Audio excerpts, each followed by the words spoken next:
السلام عليكم، ازيكم يا رجاله وعاملين ايه؟ لو انت معاك 7000 جنيه وعاوز تجميعة تمنتج عليها وتلعب عليها يبقى الفيديو ده ليك. بس قبل ما نبدا الفيديو متنساش تعمل لايك واشترك في القناه وتفعل زر الجرس عشان يوصلك كل جديد، وصلي على النبي ووحد الله. ولو وراك صلاه يا ريت تروح تصليها وتيجي تكمل الفيديو. في نقطه بس حابب اكلمكم عنها، ان انا حابب اشكر كل الرجاله اللي اشتركت عندي في القناه. يعني حابب احتفل بان احنا بقينا 20 مشترك، وان شاء الله نبقى 20,000 مشترك و20 مليون و20 مليار والكلام الجميل ده كله. كمان التجميعة دي معمولة ليوسف والاسم اللي قدامكم ده عشان والله مش عارف اقرأ اسمك الصراحة، فانا اعمل لك التجميعة دي مخصوص. فلو انت حابب تجميعة فرنج سعر معين اكتبها لي تحت في الكومنتات. لو مشكلة بسيطة سهل حلها تلاقيني رديت عليك في الكومنتات، ولو صعبة هتلاقيني عملت فيديو مخصوص. يلا بينا. اول قطعة معانا وهي المعالج، وهنجيب معالج الانتل اي 5 4570. خليني اقول لك مواصفات المعالج ده. المعالج تم اصداره سنة 2014، بيجي ب4 كور و4 ثريدز، ودقة التصنيع بتاعه 22 نانومتر.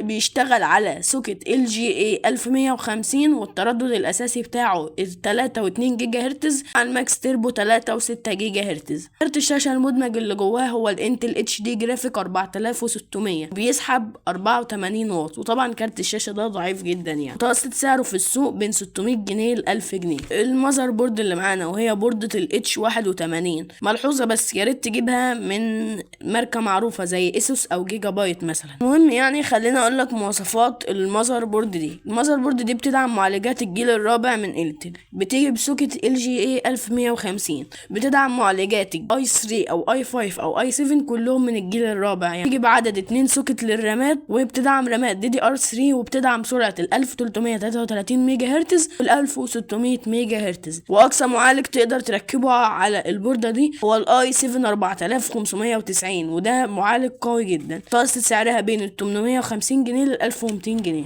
الرامات هتجيب رامتين 2 في 8 باجمالي 16 جيجا بسرعة 1600 ميجا هرتز، طبعا DDR3، ومتوسط سعرهم بين ال 900 جنيه ل 1000 جنيه. الكيسة هتجيب اي كيسة عادية خالص، متوسط سعرها بين ال 200 ل 300 جنيه. الباور هتجيب باور 400 واط، متوسط سعره بين ال 500 جنيه، بس اهم حاجة يكون باور نظيف ومحترم. هتقول لي ليه وانت جايب كارت الشاشة محتاج باور 400 واط؟ هقول لك لا، الكارت ده اللي انا جايبه يقدر يشتغل مثلا على باور 320 واط 350 واط، بس انا جايب لك باور 400 واط لو انت حبيت تحدث. تخزين هتجيب هارد HDD 500 جيجا لالعابك والمساحة بتاعتك، وبيكون متوسط سعره بين ال 250 جنيه لل 300 جنيه، ده طبعا كمستعمل. تاني هارد معانا وهو ال SSD ال 128 جيجا، وده بيكون متوسط سعره 500 جنيه، وده طبعا بقى مثلا للويندوز، وبيكون متوسط سعره 500 جنيه جديد، يعني مثلا من ماركة زي هيك فيجن مثلا. قبل ما نكمل انا بعتذر لكم جدا عن صوتي، بس انا عندي برد والله فمعلش. كارت الشاشة هنجيب GTX 960. وقبل ما اتكلم انا ليه اخترت الكارت ده، خليني اقول لك مواصفاته. مبدئيا تم اصدار الكارت ده في 2015، يجي بمعمارية ماكسويل الجيل الثاني بالتحديد. دقة التصنيع بتاعته 28 نانومتر. عدد الكودك كورز 1024. التردد الاساسي بتاعه هو 1127 ميجا هرتز، على البوست 1178 ميجا هرتز. بيجي ب 2 جيجا في رام GDDR5 مع 128 بت، وبيسحب من 100 واط لحد 120 واط، وبيدعم الدايركت اكس 12 بشكل كامل. ومتوسط سعره في السوق بين 1500 جنيه ل 2500 جنيه. مبدئيا ليه اخترت الكارت ده؟ الكارت ده اداؤه في الالعاب ممتاز جدا، وهنشوف طبعا انا هنا في الفيديو ده هعمل اختبار ل9 العاب، منهم الخفيف ومنهم التقيل. المهم يعني محترم جدا، احسن من 750 تي اي ب 30-40%. هتقول لي ليه؟ ما 750 تي اي ارخص منه ب 200-300 جنيه. هقول لك بالظبط، بس ال 750 تي اي ما بيدعمش اصلا الدايركت اكس 12، اللي هو مثلا لعبه زي اساسنز كريد ميراج ما ينفعش تشتغل على كارت ما بيدعمش الدايركت اكس 12، هي معتمده على الدايركت اكس 12. سعره كويس، بيقدم قيمه مقابل سعر. كفايه كلام عن المعالج، ويلا بينا على اختبارات الالعاب، وبعد كده اقول لكم التحديثات اللي انتم ممكن تعملوها. اول لعبه معانا هي لعبه GTA V 1080p ميديم سيتنج متوسط الفريمات بين 75 فريم ل 100 فريم. واللعبة اللي بعد كده معانا لمحبين ألعاب الكورة هي لعبة بيس 21 1080p هاي سيتنج متوسط الفريمات 100 فريم. وللعلم التجميعة دي تقدر تشغل أحدث نسخة من بيس اللي هي بيس 26 ولا بيس 25 مش فاكر، اللي هي ايه فوتبول يعني، ببجي موبايل سلسة الترا اكستريم. معلش انا مش بفهم قوي في اعدادات ببجي الصراحة. كان متوسط الفريمات من 50 ل 60 فريم وكانت بترندر حاجات بسيطة كده. نبتدي بقى ننتقل شوية وريزيدنت ايفل 4 ريميك على 720p لو سيتنج متوسط الفريمات بين 46 فريم ل 65 فريم. اللعبة اللي بعد كده معانا هي لعبة هيت مان 3 في 80p لو سيتنج متوسط الفريمات بين 45 فريم ل 60 فريم. اللعبة اللي بعد كده هي لعبة اساسنز كريد ميراج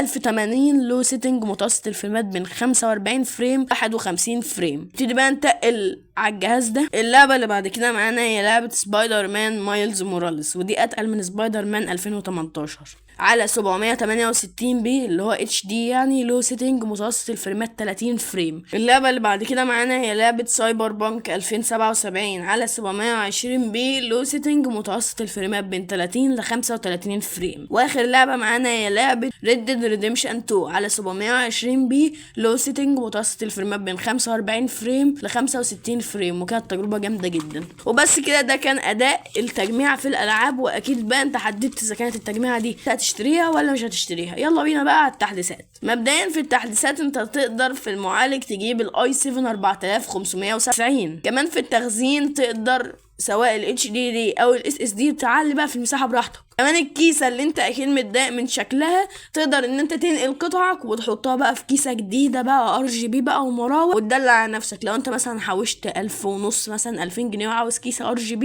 يبقى على طول تروح تجيب الكيسة دي. لو انت كروت الشاشة اللي GTX 1050 Ti بيسحب 75 واط، GTX 960 نسخة ال4 جيجا هو احسن. يعني نسخة ال4 جيجا مفكرينها هي فرق في رام، بس نسخة ال4 جيجا اقوى بحوالي 5 ل 10%، كمان اعلى في الفي رام. فالالعاب اللي ما كانتش نافعه تشتغل او بتشتغل على لو يعني اساسا كريد ميراج لو جبت 960 نسخه ال4 جيجا تشتغل على اعلى اعدادات. كارت الار اكس 560 وكارت الار اكس 570. لو احنا مثلا قلنا معاك 16 جيجا رام مع اي 7 4590 وكارت الار اكس 570 انت كده معاك تجميع تشغل اي لعبه في دماغك على اعدادات. مثلا يعني لعبه ريد ديد ممكن تشتغل على هاي سيتنج ولا حاجه. بس كده يا رجاله يكون الفيديو بتاعنا خلص. لو عجبك الفيديو متنساش تعمل لايك وتشترك في القناه وتفعل زر الجرس عشان يوصلك كل جديد. وبس كده يا رجاله اشوفكم في حفظ الله. سلام عليكم.